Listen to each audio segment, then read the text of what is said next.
Recording in progress. Go live there. Hello, everyone. Welcome. It's Wednesday, 6 p.m., and you are listening to You Be the Judge. I'm Dr. Paul Dyer, and we have my great, beautiful co-host, Marilyn Pierre, soon-to-be Circuit Court Judge in Montgomery County, Maryland, and Judge Claudia Barber. She'll either be on sooner or later. She's always running in 3 different directions all at one time, so she's just an amazing woman. I'm just so blessed. Before we get started, I want to say Happy Yom Kippur, because here it is a day of atonement, and it starts. So I know I'll be fasting for the next couple of days because of Yom Kippur. I do celebrate a lot of the major holidays of the different religions because I am connected to all of them. So I would like to say thank you for anyone who's able to listen later, and wish everyone a happy new year, because I didn't wish anyone happy because we just had the Jewish New Year just happened. So this is a brand new year. So let's start off right, and now let's atone for what we can so we can live a happy, blissful life. Marilyn Pierre is just an amazing woman. I would like to talk to her about for a second. She's running for a Circuit Court Judge in Montgomery County.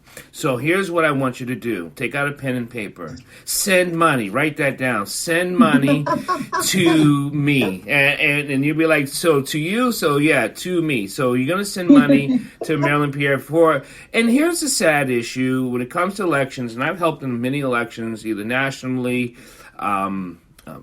government races, presidential races, and we need money to run a healthy race.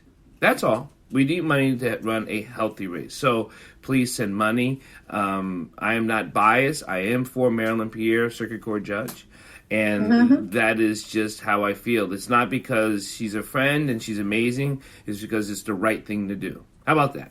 It's the right thing Sounds to do. Good. Excellent. Marilyn, so now that you got your shameless plug, I want my $5. Well, that was worth more than $5, so hopefully they send more than $5 so I could pay you more than $5. So, wow. Thank you so much, Paul. I really appreciate that. That was a very, very nice welcome. And if you can't send money, because we understand things might be hard for people, I am walking in a parade in Poolsville on Saturday, so please join me. We're meeting at 9 o'clock at Poolsville Elementary School this Saturday, September 18th, which is also my birthday, so that would be a really nice birthday present to me. And if you can't do it this Saturday, there's also Saturday, September 25th in Burtonsville. Wait a minute. You could also work in a parade with me. Time out. We are not supposed to ever ask how old a woman is. I mean, it's been like this thing ever since my mother slapped me in the mouth. But when you say you have a birthday coming up, it automatically projects us to want to ask, well, how old are you going to be? So you're going to be 25 again, but that's great. No. See, I'm barely legal. So that's how old I am. No. See, the good thing about me looking the way that I do and being in the only profession that I know of where you're supposed to be old and gray is I don't have to lie about my age. So I'm going to be 56 years old, which makes sense because I go around saying that I've been practicing law for over 30 years. So, people could do math. So.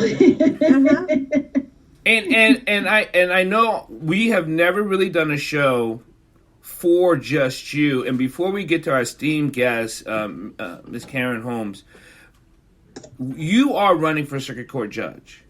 And yes, I am. I have filed. I've gotten all the paperwork in order. That's me. How can we help you get there? And what is it that you're looking to do differently than the other judges that have been there? Well, one of the things that I'm looking to do differently is to actually listen to people. And stop! It's just this is so shocking. This is too much. To everybody and then decide, as opposed to just deciding, because I like, I'm more familiar with this person than I am with the other party. But anyway, and also like Holly says it is the right thing to do. But I don't want to spend much time with myself. I see that Judge Barber is here. So we're looking forward to having her join the discussion. And her timing is perfect. Yep. Because after she says hi, I am then going to read Ms. Holmes's bio. And then I'm going to show her TED Talk. And then I'm going to play her favorite song to get her in the mood. And then after that, we will hear from Ms. Holmes. Woo! Hi, Judge Barbara. How you doing? Welcome. Why are you mute? We can't hear you. See? The media got to her again. They are always trying to silence Judge Claudia Barbara. I'm telling you, this is FBI stuff. This is such deep stuff. It is so political. We can't even have a show without them silencing Judge Claudia Barbara, even on our show. It's come on. We got to get a better technician, which is me, out to your house where we can get you protected. So, because this is ridiculous. So go ahead, Marilyn, introduce.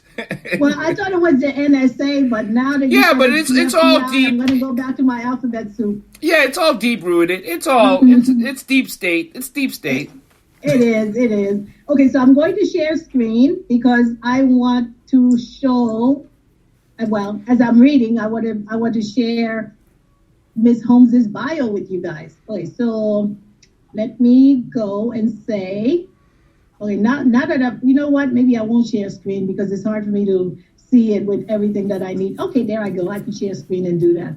Okay, so you guys see that this is Karen Kendra Holmes's bio. Let me see if I could do it justice. Karen Kendra Holmes, transgender advocate, award-winning public servant, and I said transgender advocate again. Okay. Ms. Holmes will share her passion for helping others transition and to foster acceptance and support for those around them, and how life can be fulfilled by being one's true self.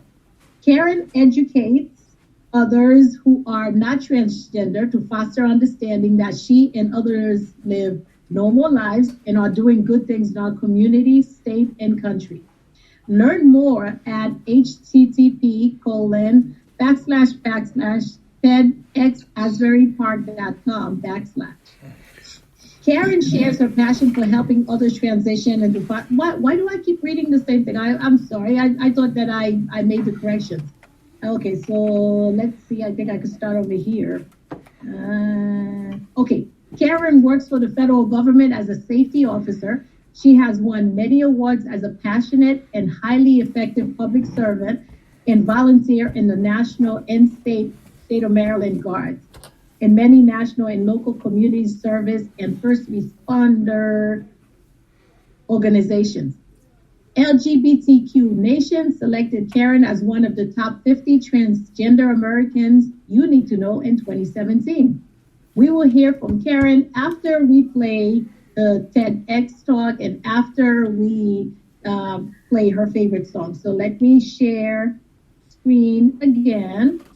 Okay. Oh, we kicked out Judge Barber. She had to be admitted. Okay. Yeah. So let me share screen again. Let me put the video back up. And what I like is that now that she got to learn how to share screens, she's all over it. It's awesome. Exactly. You notice now how that is. Let me share screen. I'm just so excited with my new skill. So I just want to show off. Okay, here we go. So we're sharing screen again. And we're going to listen to Karen's TED Talk. I want to tell you a story about a young man by the name of Tony. Very charismatic, lovable. He would give you literally the shirt off his back if he had to. He was very athletic in sports. Ran track, played football, running back and receiver, and he also played baseball, shortstop. And if he had played his cards right, he could have been maybe playing in the major leagues. But Tony had one problem that he was dealing with for years. At the age of 13, he was dressing in women's clothes. Started off with his mother's clothes. Every chance he had from school, he would go home and change. When his parents were gone to work, he kept track when they were going to get home so he could change back. And this went on for a while, and he was very depressed. And also the fact that he eventually ended up going to see a psychiatrist. And because of his depression, the doctor put him on medication. For several years, Tony had to do this. He was telling his story to his doctor and everything like this, and wasn't really getting anywhere. But eventually he was able to wean himself off of the medication. So, once he did, he ended up getting off, and he met a good friend who took him to a conference called the Philadelphia Trans Health Conference. And at that conference, he met other kids that were 5, 6, 7 years old, and their parents were supporting them. And he ended up going to work sessions, and at the work sessions, he basically heard other stories of other transgender people who were transgender and how they successfully transitioned over full time. Tony had enough clothes that could literally, over the years, fill half of this stage. Getting them, throwing them away, getting them, throwing them away, and this went on for years. And one night, Tony went to a cliff and threw all of Karen's clothes off of the cliff. So after that conference, he went back to work with such passion, talked to a coworker, and the coworker said, "Let me talk to the director of Civil Rights and Inclusiveness." And in that conference meeting with the director, told the story about what was going on, and the director was in tears. So Tony said, "Okay, I'll go ahead and talk to her." Got the same reaction. The director said, "I'm going to go ahead and talk to the CEO of the agency and find out exactly what we need to do." And the CEO said, "Do whatever we can to make this happen." So Tony had to put this on hold for 3 months. And that time came in 3 months where just had to really keep it a big secret. And it was really hard for him to do. Especially the fact that he was having to deal with a situation where he was very religious, an altar boy and everything else. But he was able to get through it with the help of other people and his friends. So, come time, he went home, called his brother. His brother said, give him time to adjust. Talked to his father. His father said, "Who am I to judge?" His father said, "I've got one question to ask you." And Tony said, "What's that? Are you going to keep your last name?" And he said, "Yes." And his father said, "Okay," like it was no big deal. Then he talked to his mother in person because he knew that was going to be a challenge. Had his cousins with him and everything to break the news. In one particular situation, when Tony got to the point that he was going to tell what his name was going to be,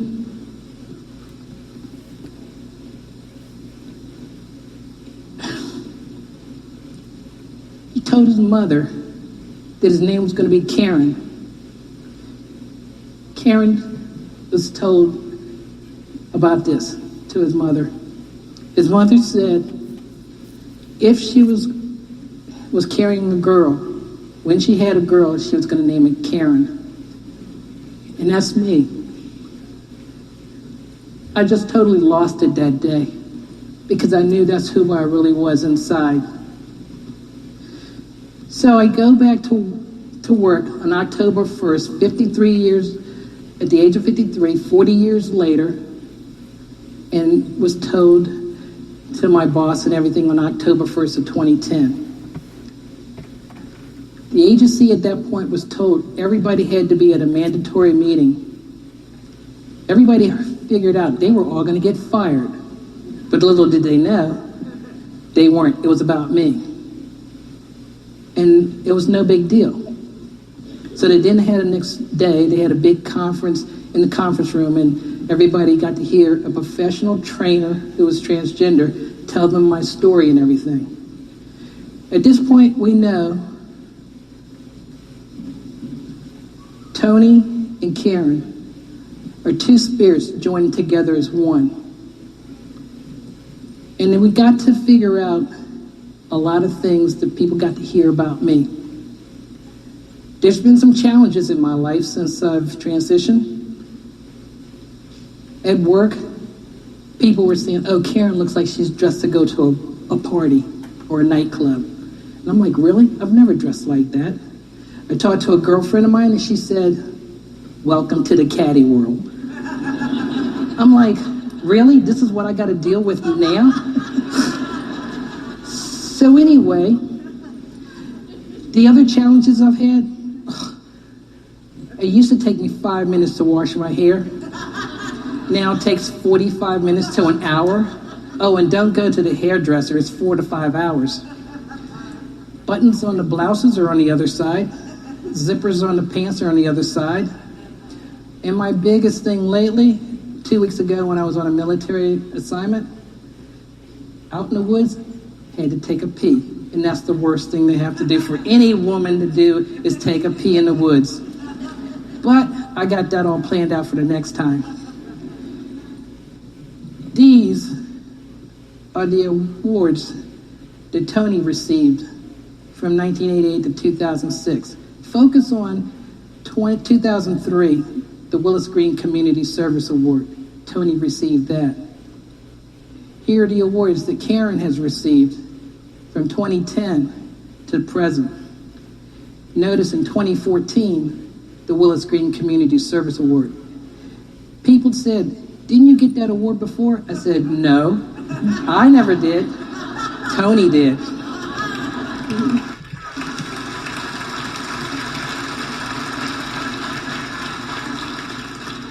So those are some of the issues. Not only that, but I've received numerous awards since I've transitioned. And here are my proudest ones. I received, without the general there,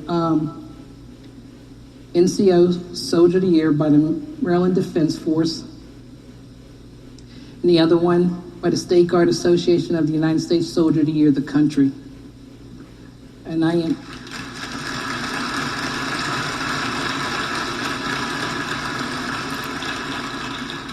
And mind you, these are all professional awards that I received on my own merit, not because I'm transgender. A lot of the women at Soldier Women didn't even know I was transgender.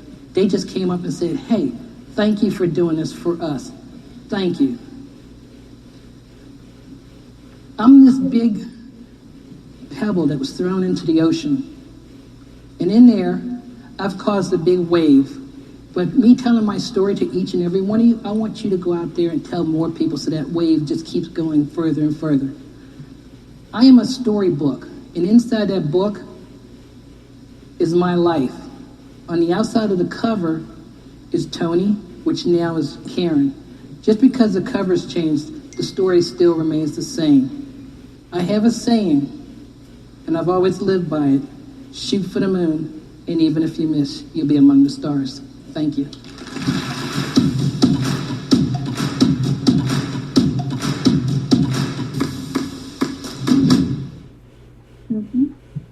Okay, so now that we've done that, we are going to play Karen's favorite song, and then we will give the floor to Karen.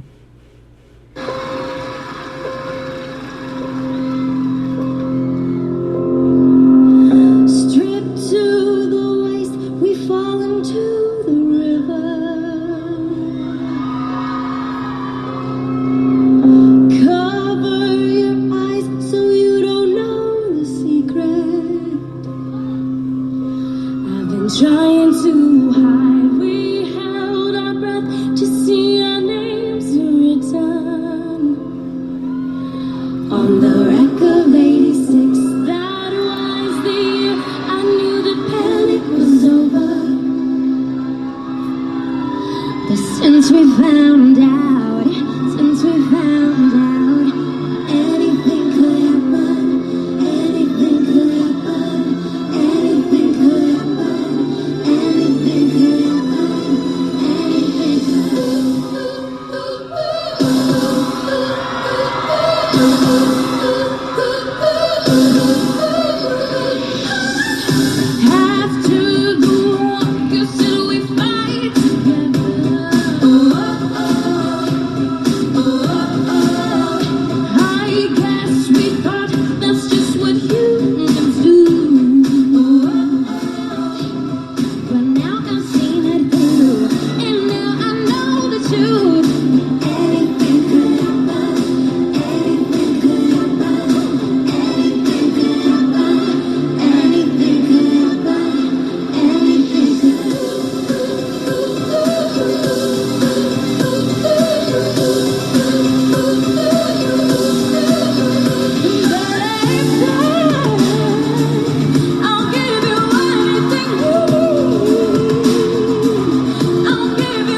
would like to introduce Miss Karen Kendra Holmes. Yay! Yay! And I just want to thank you, Marilyn, for inviting me on the show. You be the judge, and it's been very, very exciting to be able to share my story and be able to help so many people out there right now. My goal in not only doing this show, but other speaking engagements that I've done all over the country is to encourage other people, other transgender people that, hey, anything could happen, basically. And that's why I love this song. I mean, the song itself is so rich, being stripped to the waist, cover your eyes so you don't know the secret. I mean, that's why my tagline is 40 years and wandering no more. I've been trying to hide that whole situation, but not knowing really who I was deep down inside was a huge battle. But then after going to that conference that I talked about and hearing other transgender people's stories, I said, wow, my story is so much like their story. And I'm like, I got to go back home and do whatever it takes to actually transition on the job. And it's been absolutely amazing how accepting everybody has been. I'm 64 years old. I'll be 65 in November. I live here in Silver Spring. Mother actually moved back in with my mom because she's getting up in age, and I wanted to be here after the house fire. And my dad lives up in Reston, my brother in New Jersey, and then I've got a sister who I call my sister, even though she's my stepsister, who lives in Oxon Hill area. Work for the federal government, been there for 20 years as of June 4th of this year, and I'm the safety officer at the agency, which has been now 11 years coming up. So it's been really, really great. I'm actually a radio host every Tuesday, not every Tuesday, but the show comes on every Tuesday from 2 p.m. to 3 p.m. And I come on maybe once a month, every other month, although I've got stuff already booked for next month, November and December. So I'm looking forward to being on the show then. The station is WPFW 89.3 FM out of Washington, D.C. And I actually, the name of the show is Inside Out Collective. Mm-hmm. So it is an LGBT station show, and we talk about various things. A lot of them I try to have everybody from the LGBT community, but mostly I've been targeting and talking with the trans community, what they've dealt with and gone through for ever how long they've actually transitioned. So it's been a very good show. I have a column that I write for, which is Baltimore Out Loud newspaper. And my column there is Trans Lives. So I've been right now stagnated because I'm like trying to, they were looking for articles every 2 weeks from me. And I said, oh my God, I don't have anything else really to talk about. But I'm eventually going to be getting back into it really quick because I'm also a soldier with the United States Veterans Reserve Corps with the Maryland Battalion out of Rockville, Maryland. And so I'm not sure how much I'll be talking about that group in my life because they're kind of keeping it on a down low. And I also am with the Women's Veteran United Committee Incorporated. And the president of that group, she loves me to death. She wants me to be out there and talking about my life and what I'm doing out there as far as helping the community. Right now, I'm partnered up with the Department of Justice Community Relations Services, where I am speaking around the country to other law enforcement officers, bridging that gap between law enforcement and the transgender community. Okay. So I've done one with Winston-Salem, North Carolina, and then I just about a month ago did one with Georgetown Police Law Department, and so those actually both of them were absolutely superb. And then I'm going to be getting ready to go next month to Portland, Oregon, to talk to the police department out there. Here again, building that bridge between law enforcement and the transgender community, trying to get them to show respect to the trans community anytime that they actually pull us over by using the proper pronouns and stuff like that, which is going great right now. We're the ones we've actually talked to are trying to build this thing saying, hey, if you pull over us, what you might want to do is, hey, my name is Officer Brown. I'm with Montgomery County Police. My pronouns are he and him. How would you like me to address you? And if they do that, that level of anxiety for that trans person is going to come way down, like it did for me right before I transitioned back in 2010. I was almost like a block away from my favorite nightclub, which is now closed. But being there, the officer, stopped. It was a traffic stop, and the officer goes, as they all do, need to see your driver's license and your registration and insurance card. And I gave that to him, and he goes back to the cruiser. And I guess when he got back to the cruiser, he says, oh, this picture is different on the driver's license than I'm presenting as. So he comes back up and he goes, is this you in the driver's license? And I go, yeah.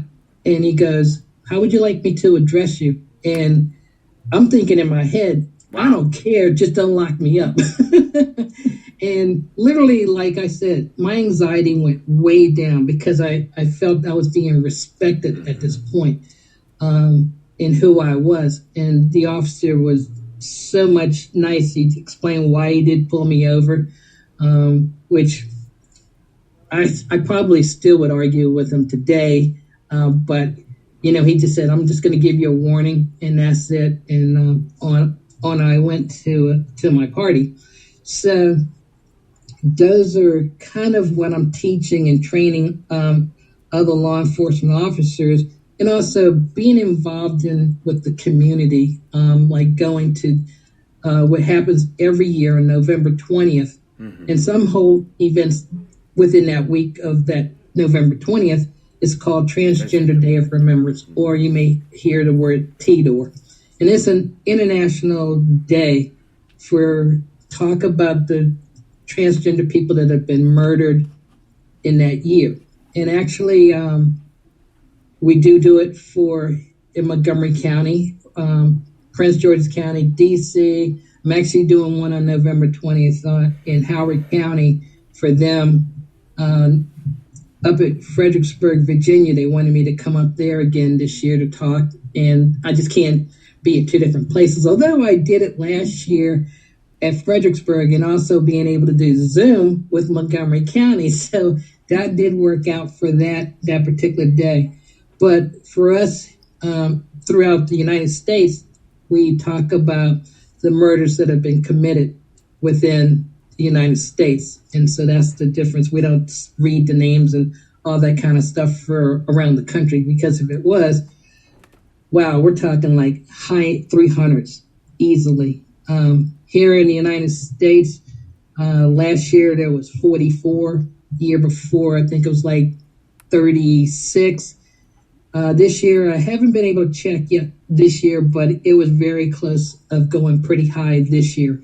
So hopefully one day this will be a stop to this and there won't be any more. With the Maryland Defense Force, I was with them for 5 years. I'm now with the United States Veterans Reserve Corps. I am First Sergeant for the United States Veterans Reserve Corps.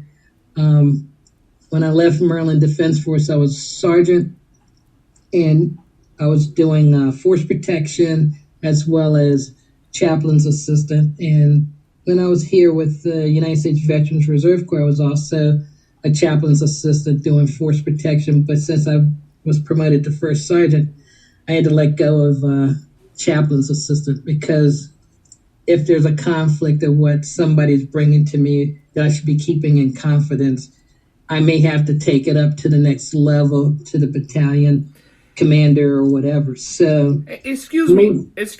I'm going to call you Top because I'm just such a military guy. Excuse me, Top. I got to, and for those of you non-military people, so what?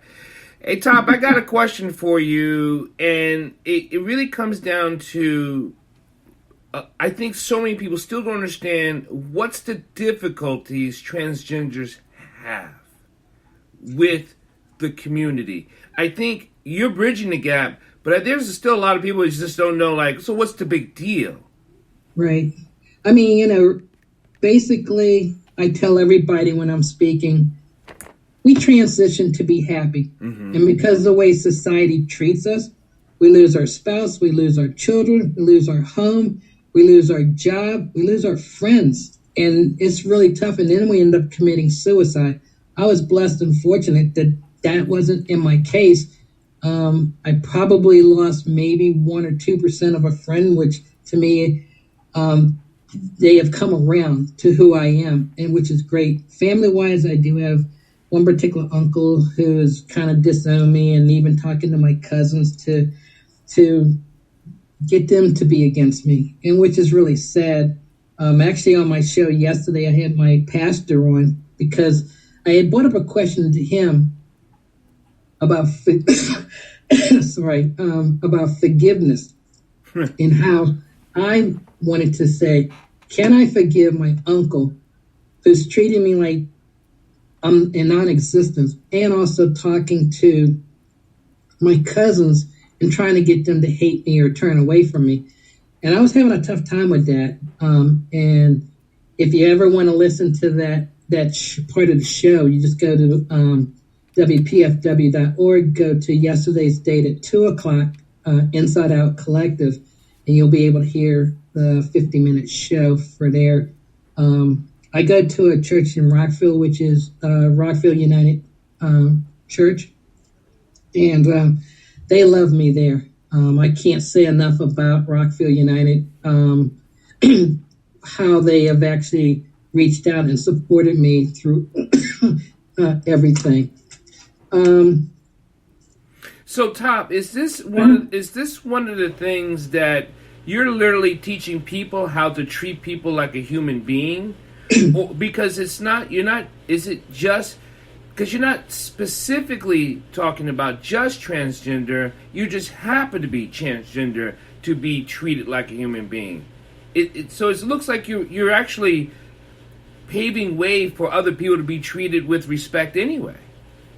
Well, I'm glad you brought up the word respect, because after I did my TED Talk in 2018, earlier this year, the director of TEDx Ashbury Park wanted to get back all the previous speakers to talk about treating others as you wish to be treated. Mm-hmm.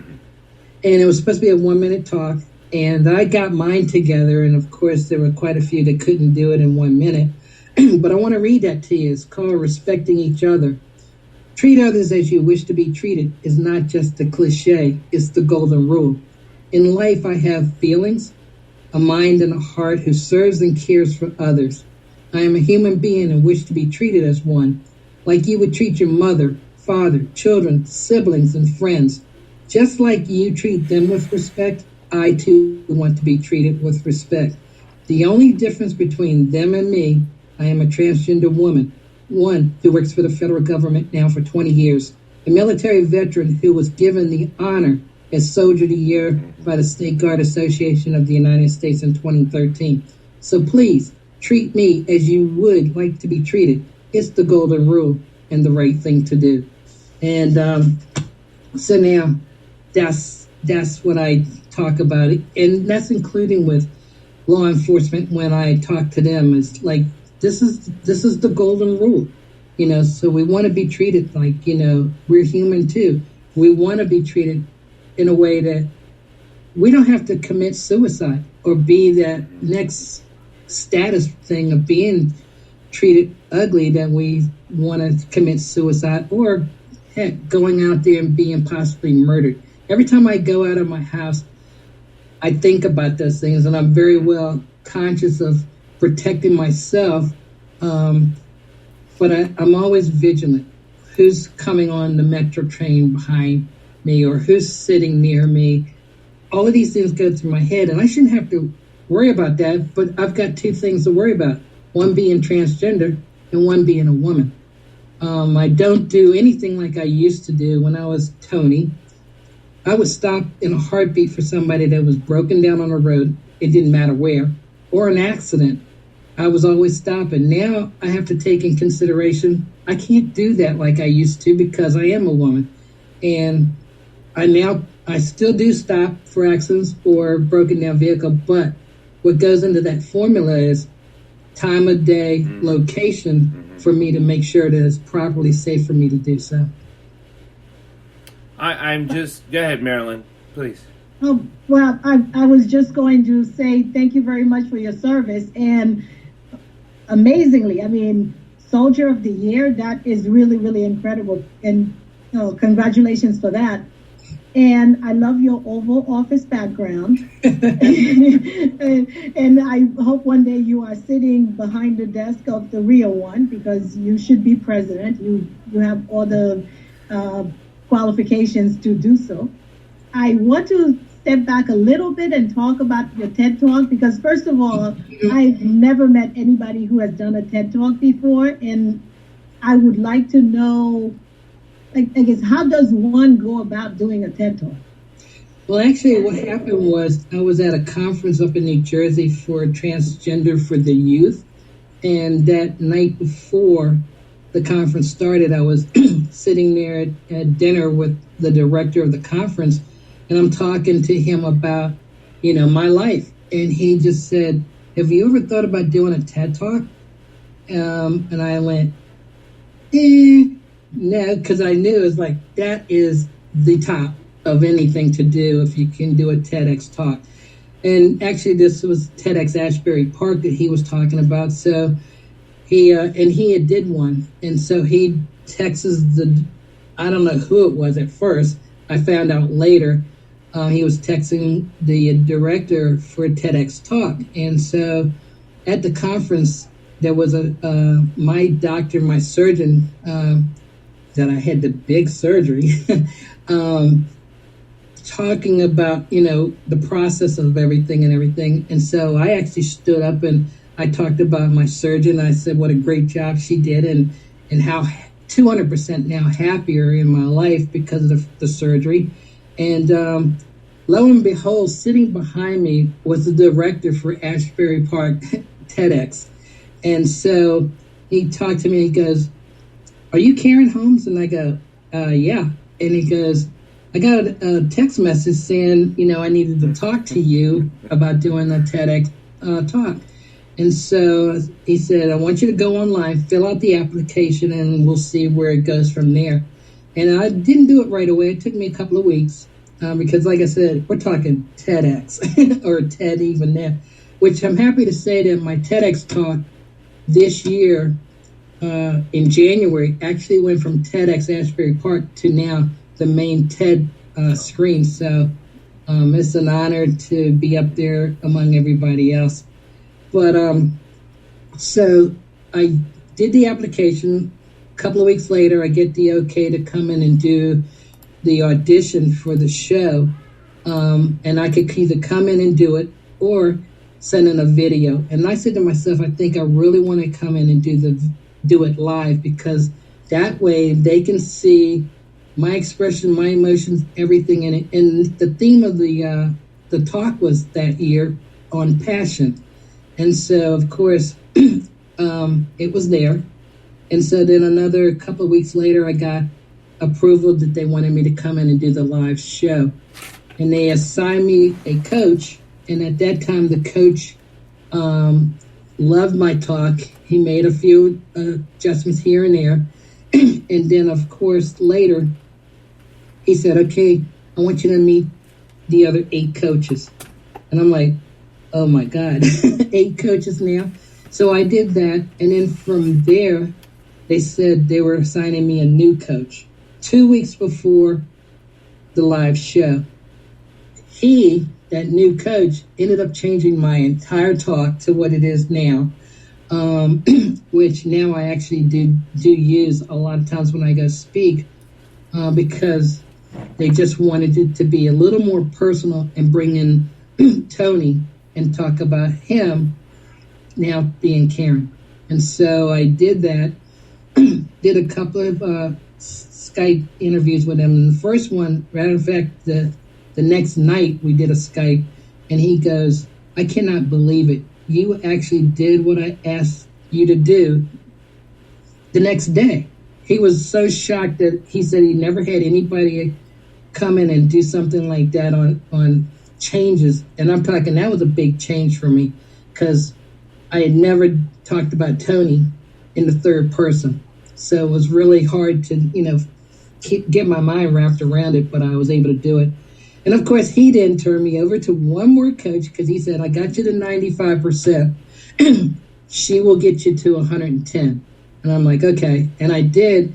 And she basically just said, be a little bit more warm talk and touch in regards to Tony. And we'll go from there. And my first night, we had at the show, we had an odd practice run the day before. And my first coach happened to be there too. And he was behind the stage with me. And when I came off the stage after doing it, he was in tears. He just said, "I can't believe it." And I said, don't get me crying myself, because I need to carry this over to the next day. And it just went absolutely great. Well, that's really wonderful. And I love the part where you talked about the differences between being a man and being a woman, because comedians love to talk about how their wives make them late to everything. And they just don't understand that there's just so much preparation. And I want to say the preparation is not so much for us, but it's because of all the presumptions that are made about us. Just like you talked about, somebody said that you dressed like you were going to a party when you were just dressing regularly. Yeah. And so the men in our audience, you would not believe the presumptions that we women make about each other, the presumptions that men make about us, and you always have to hit the right mark, or else you get, I guess you get some sort of discussions that you don't want to be involved in. So that's really, really wonderful. So Karen, I want to ask you a question, because I do a lot of emotional education and trauma education, things like that, what we call emotional intelligence. I want to talk about the trauma you were feeling as Tony that got relieved when you became Karen. I think a lot of people don't understand that at all. Why you had so much as one, and then was really freed when you became Karen. It's interesting that you asked that question. I felt like I was happy, but I also felt like I was Superman, hiding behind the glasses, of which I didn't wear, but just as a metaphor to say that that's what I was hiding behind. Literally, there was something deep inside of me that kept saying, women can do anything. Women can do this. Women. And that was my whole mind. Why do I think like this? Well, obviously, that's who I am in my mind, heart, and spirit. I couldn't get away from the feeling that I felt as a woman, and the fact that I knew women could do anything. So going through all of that, and dressing every day, keeping monitor of my parents when they were going to be home, or, driving to work in the morning. This is even when I was married, driving to work. Actually, I would go like a couple of blocks away, change clothes in the park, go to work, park in a parking lot, change back to Tony, go in. And there was just this battle between. And I used to always think, wow, I would think about going to work on the metro, being me, being at my desk, working at work, doing work, and being Karen. And I just couldn't get those feelings and thoughts out of my head the whole time. So when, like I said, going to the conference up in Philadelphia, it opened my eyes. And I tell people, this isn't an easy decision. I actually prayed about this for years. And I chalk it up to God to say, hey, your timing was everything. I always wondered why did he wait so long to bring this information to me about the conference? But to be honest, because I get a lot of friends ask me, are you sad that you didn't do this earlier? And I said, sometimes I do, but I think if I had done it any earlier, I would have been this wild child out there. And basically, at this age of 53, when I transitioned, I was a little more mellow, even though at first going to clubs or whatever, might dress a little, not too provocative, but a little bit different. And I had a very good friend of mine who said, look, if you're wearing a short dress, wear more flatter shoes. If you're wearing a long dress or pants, yeah, you can wear the heels. And so once I got that into my mind and head, it just went perfect. First of all, Karen, congratulations, because you're living life as your true self. And I can see it even in your demeanor, how freeing it is, how happy you are. So I think we spend the first part of our lives trying to determine who we are, and the last part of our lives trying to live up to that vision of ourselves. And you're doing it. It's very courageous. And you're also showing other people who feel the same way you do that it can be done, and how happy they could be if they're brave enough to take that chance and just go through the process. So thank you so much for what you're doing. And you're not only showing transgender people that they can be themselves, but you're showing all of us that we should be ourselves and live the life as we see ourselves. So thank you. Ms. Washington. When I'm speaking to, I want people who are not transgender to understand that we're not what you see on Jerry Springer show. We are doing great things out there. We are police officers, firefighters, military people. We are nurses, doctors, judges, politicians. The list goes on, and they're doing good things out there. And without me doing my part, showing who I am and being able to say, hey, I've worked for the federal government for 20 years, doing military, which I joined after my transition, everything is just falling into place. I mean, I still go out and volunteer. I was at Harvey down in Texas, Houston, doing work down there. I went to Joplin, Missouri. And it's so funny, when I went to Joplin, I'm sitting on the airplane next to this one lady. And I was, on the last leg of the flight, one of those small planes. And I was talking about why I was going to Joplin to help the tornado victims. And something just in my heart just said, tell her that I was transgender. I don't know why, God, but okay. And I did. And she goes, wow, you're my new best friend. Why, I don't know why I'm her new best friend now, but, that's how that conversation went. When I went to Sandy or, Hurricane Sandy, the victims out there, I don't think they didn't know, but even if they did know, what do they see? They see somebody out there serving, helping them through a disaster. So I wish a lot of people would understand that, not to judge people from the outside, because for a transgender person, when they first transition, it's going to be very tough. Unless they've been on the hormones for a little bit, it's going to take a while for things to adjust. Some do, some don't, some end up doing facial surgery. I was very fortunate and blessed that I have known Adam's apple.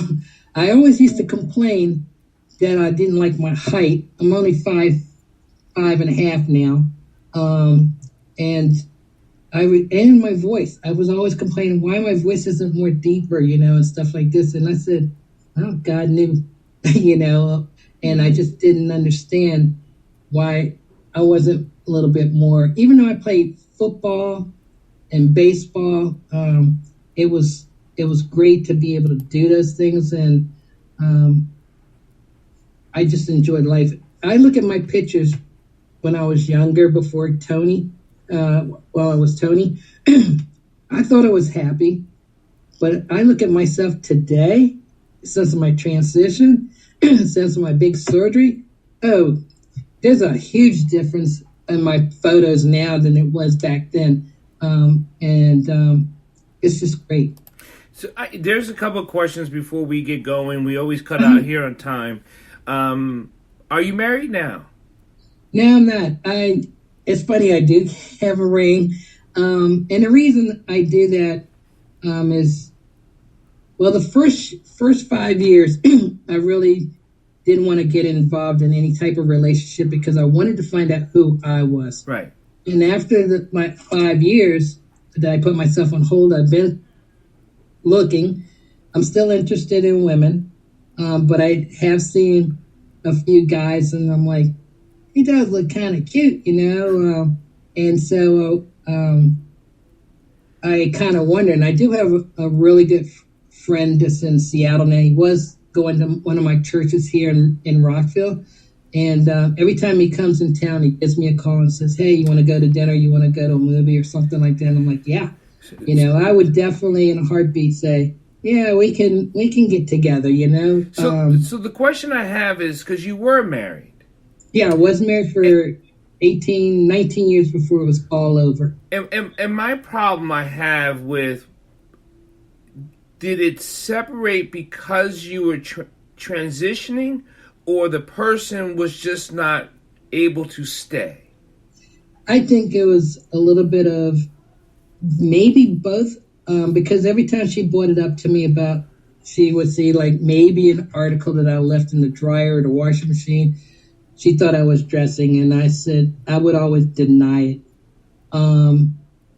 I've been trying to get in touch with her for the last 10 years. I've stopped after the third time because I wanted to say I was sorry. Right.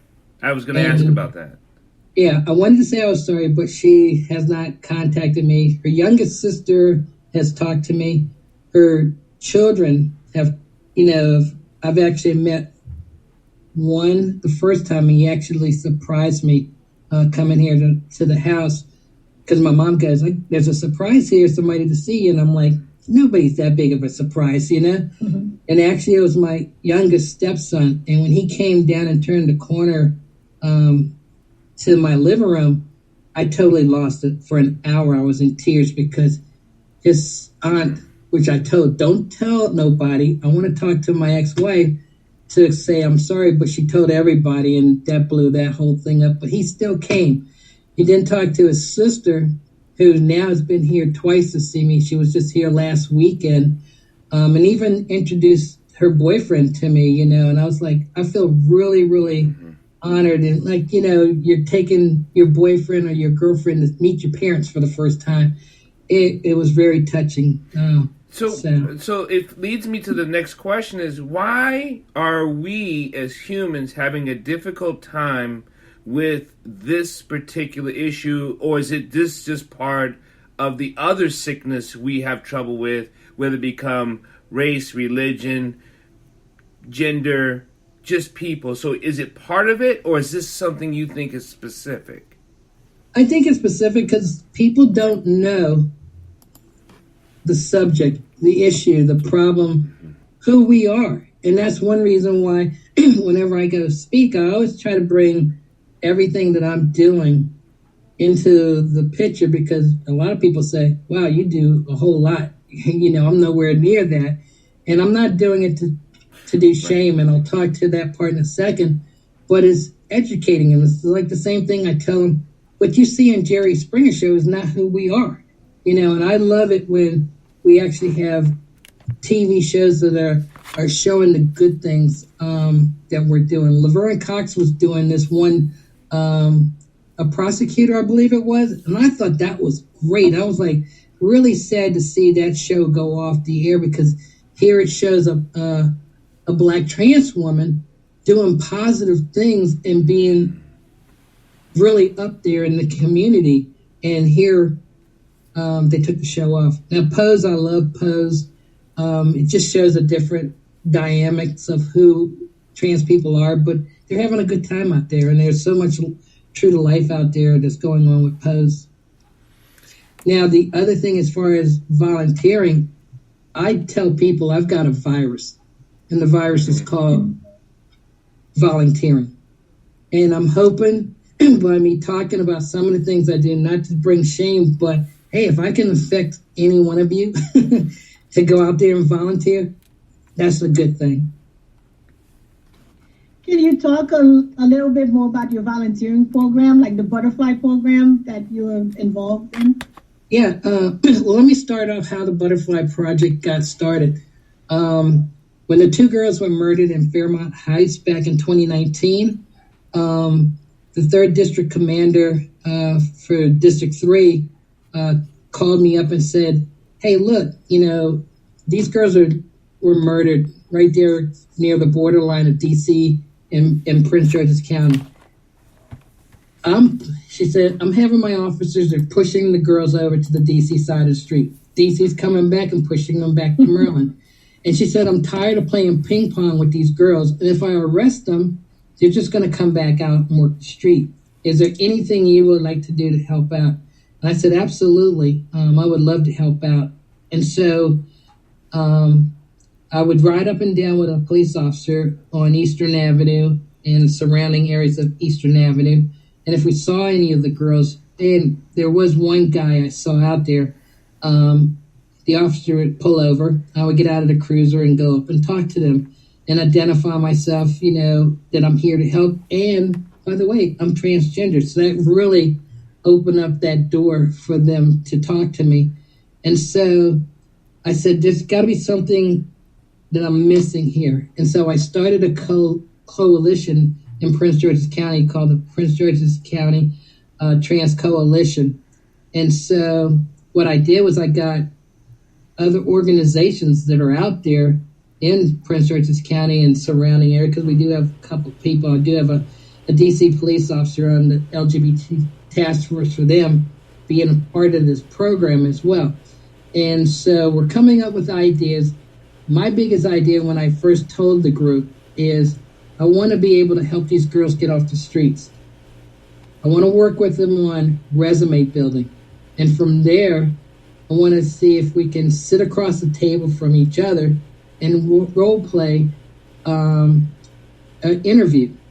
And then I want to see if we can talk to businesses that are Goodwill or Salvation Army to say, hey, you know what? We donate clothes to you. How about if we give them a flyer or something where they can bring in and you can donate clothes to the girls at no cost? So the coalition really thought this was great. The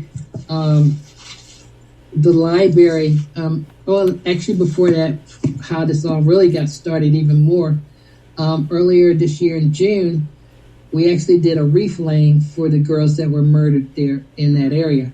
And so they asked me to, lay down a wreath as well, which was really, I felt honored.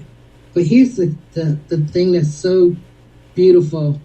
The guy that gave me the wreath, he said, you can lay it anywhere up here, wherever you think. And I just felt like, when I got led to that spot, it was the exact same spot one of the girls took her last breath at. And that was really scary, I guess you could say. But then some of the people said they felt the nice breeze go by when I finished laying that wreath right there. Like she was there saying, yes, this is where I died, took my last breath at. And they know this because the house across the street from that spot, they had a ring and they were able to look at it. So at that event, there was 2 people from the Prince George's County Memorial Library. And so they heard how I would like to present and help these girls get off the streets. They actually talked to the library in Prince George's County at Fairmont Heights. And so what they've done is they've actually come up with the Butterfly Project, where we're going to work on those things as far as doing the things I have a vision for, the resume building, the interview process, and the clothes. I've actually got one lady who has a boutique place, tons of new clothes that either partly worn, as she said, or brand new with tags on them. So what Prince George's County's Memorial Library is doing is we're going to be dealing with resource guides, basic computer skills instruction, resume and interview coaching, access to gender-affirming business attire, monthly catered networking support lunch, and access to the library services and more. We're going to be looking for peer mentoring, fundraising for critical peer mentoring, signal boost to partners and vulnerability of the population, and information on wraparound support for the participants. So I'm was blown away because when they did this project, they came up with the thing that the Butterfly Project is inspired by the life and work of Karen Holmes of Prince George's Trans Coalition. So I'm still kind of in awe and tears the fact that they did this in my name. So yeah. That's wonderful. Are these young ladies at risk? Are they at risk because of their profession? And how were the young ladies murdered? Or I don't know the specifics, but they are sex workers. So I'm assuming that that's what happened. I don't really get too much into the details. I try to get as much as I can, but a lot of times these girls that are doing sex work, they're not telling their Johns, hey, I'm transgender, but I'm going to, perform this act. they find out, and then they're like, the person's like, oh, heck no, and they end up getting upset and killing somebody. I know out of the women that have been murdered in this country, it's either related to somebody they know or dating, and then maybe their friends find out that they're dating a trans person, and they get upset with that friend, and the friend ends up killing that trans person. Or, we've had some, if they know they're trans, we've had the incident at sitting at a bus stop, waiting for the bus, and they're getting murdered. And the one thing I always like to mention is the fact that I know, if I ever get asked to go on a date by a guy, I'm going to let him know up front, hey, you know what? I am transgender, and I want you to know that, because I'm thinking to myself, I don't want to be one of the names that they read on November 20th that I got murdered. And there was one particular person that when I did an interview with ABC 2 News out of Baltimore, the reporter said that when she asked that question to the interviewer that she talked to, the girl said, oh, they'll find out eventually. And I'm like, no, don't do that. Absolutely. And that's what's happened. I think the one murder that y'all had in Rockville, Maryland at the hotel, that person did know the person, and as well as the one in Montgomery Village, too. So, there you go. Perhaps we could leave a contact number where people can get in touch with you. Oh, if absolutely. They wanted to volunteer. Yeah, absolutely. My telephone number is 301-395-4214. And then my email address is kkholmes@kkholmes.com. And then real quick before, if somebody's going to call me, they should send me a text message first, because my phone is blocking out all spam calls. So if you're not in my contact list, it'll just go into voicemail. And if they don't leave a voicemail, then I know it's spam. So what was the number again? You were quick. I didn't get it. 301-395-4214. And my personal website is kkholmes.com. And there I have a contact button there where you can actually go on and click on and send me a message that way as well. Hold on, Thank you. we're gonna continue talking, but Marilyn, do you want to say anything before we take off and close down the show? We can stay on the line and have many more questions for Miss Karen, but do you want to say anything, Karen? Marilyn? Oh, I just want to thank Karen. I think that we've learned so much, and we really appreciate your forthrightness in reference to this matter. And thank you very much for all of the advocacy that you're doing out there. And like I said, again, thank you for your service. You're not just a soldier, you are, a soldier of soldiers. So thank you very much. But before we go, if I can, Mithun, are you still here? Because I think Mithun has a little announcement that he might want to let us know about. Okay. Thank you very much. Actually, I just came. I said my baby was crying, but thank you very much, Marilyn. I greatly appreciate that. And thanks to the host and the special guest. I just listened to the story. Oh my God, so powerful. And thanks what you are doing, Miss Holmes, for the people. We really appreciate that. And I just had a baby boy about 2 weeks back, and we are learning a lot, and me and my wife, and there is no schedule anymore. Only when we go to sleep, we can go to sleep, and life has been crazy, but in a good way. So it's Congratulations. Congratulations.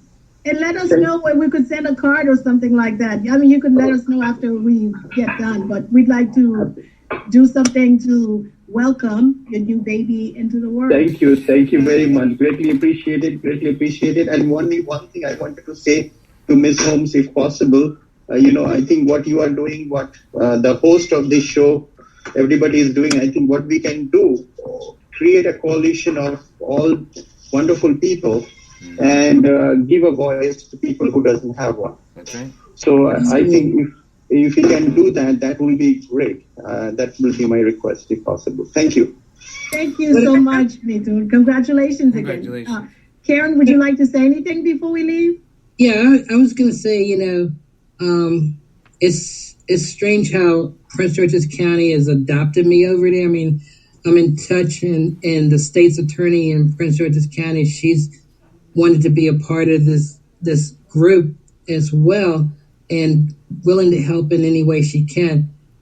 I feel saddened in one part because things are just going crazy for me to help and be involved out in Prince George's County. What I want is to be able to do that same thing or be more involved or being asked or whatever in Montgomery County, because this is my home, and I think, Marilyn, you having me on the show, I thought that's a good start. I mean, I have done Montgomery County government speaking for them. I've actually done a training with them as well. Montgomery County Police, but that was years ago, as well as the fire department. But there's more out there that I know I want to do in Montgomery County because this is my home, and not that I'm going to bail out with Prince George's County. They've adopted me. So, but I do want to do something here. So if anybody's got anything for me to do, please let me know.